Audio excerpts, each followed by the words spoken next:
नमस्कार मित्रांनो, आत्तापर्यंत आपण काही बेसिकमध्ये अपूर्णांकाची बेरीज, वजाबाकी, भागाकार हे पाहिलेलं आहे. आता आपण अपूर्णांक हे ॲडव्हान्समध्ये पाहणार आहोत.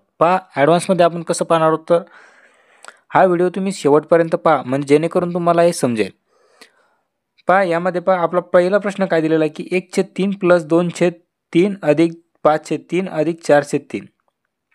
हे मी तुम्हाला पहिले याच्या अगोदरही सांगितलेलं आहे की जर अपूर्णांकामध्ये जर का अपूर्णांकाच्या बेरजेमध्ये जर का छेद जर समान असेल तर अंशाची डायरेक्ट बेरीज करतात. तर अंशाची बेरीज म्हणजेच कशी, 1 + 2 3 अधिक 5 अधिक 4 किती 9, छेदामध्ये जसे तसेच 3.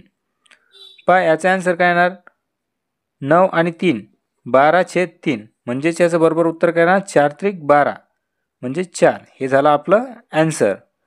यामध्ये दुसरा प्रश्न काय आहे, 2/3 अधिक 3/2 अधिक 4/1.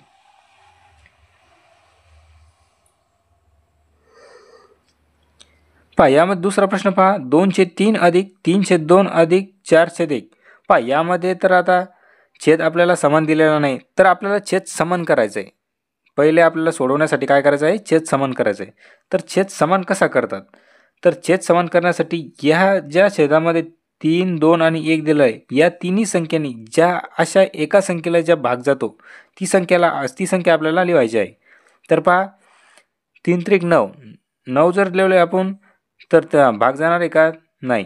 तर आपण काय लिहिणार 12 म्हणजेच काय, या 3ने सुद्धा 12ला भाग जातो, 2ने सुद्धा 12ला भाग जातो आणि 1ने सुद्धा 12ला भाग जातो. तर आपण काय करणार, इथे 12 आणण्यासाठी आपण काय करणार, याला 4ने गुणावं लागेल. इथे 12 आणण्यासाठी आपल्याला काय करावं लागेल, इथे 6ने गुणावं लागेल आणि इथे 12ने गुणावं लागेल. जसं आपण इथं गुणले सेम पद्धतीने आपल्याला अंशाला सुद्धा गुणायचं आहे.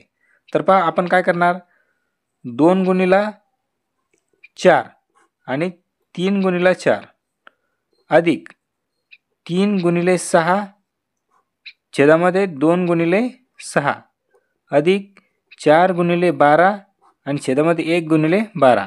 म्हणजेच आता काय होणार, छेद समान म्हणजेच काय 12, 4×3 = 12, 6×2 = 12 आणि 12×1 = 12. आता याचे डायरेक्ट सरळ आपण गुणाकार आणि बेरीज करून घेणार. 4×2 = 8 अधिक 6×3 = 18 अधिक 12×4 = 36,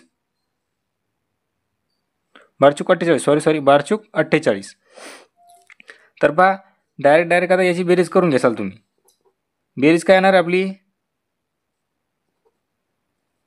8×24 = 2, 4×2 = 6 आणि 7 म्हणजे 74/12 आले. हे झालं आपलं याचं आन्सर. पुढचा प्रश्न आपला की 2/3 × 3/2 × 4/1 बरोबर किती.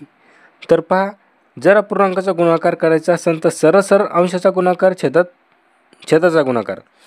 जर गुणाकार करत असताना काय होणार की आपण कोणत्याही पद्धतीने आणि कसंही या संख्येला भाग देऊ शकतो. जसे की क्रॉसमध्ये असं अंशात आणि छेदात यामध्ये पण आपण एक भाग देऊ शकतो. आपण बेरीज आणि वजाबाकीमध्ये हे सगळे काही करू शकत नाही. तर इथे काय कशाला भाग जाणार हे आपण पाहणार आहोत. तर या 3ने या 3ला भाग जाणार, या 2ने या 4ला भाग जाणार, 2×2 = 4. तर इथे काय राहिलं आपल्याकडे शिल्लक ते बघूया. 2 × हा इथं 1 राहिला गुणिला 2. आता छेदामध्ये काय राहिलं आपल्याकडे फक्त 1. तर गुणाकार करायचा आपल्याला 2×1 = 2 आणि 2×2 = 4. तर 4/1 म्हणजेच काय आलं आपलं आन्सर 4. हे आपलं आन्सर आलं.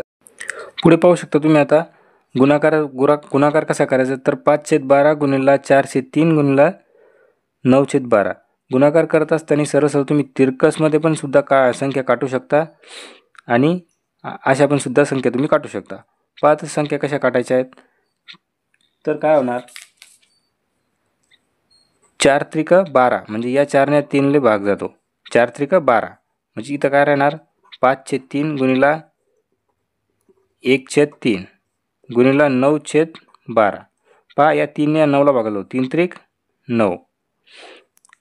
आता आपलं काय राहिलं 5 × 1 × 3 छेदामध्ये काय राहणार 3 × 12 पहा हे 3 कट आणि हे 3 कट राहिले काय 5/12 हे झालं आपलं ॲन्सर.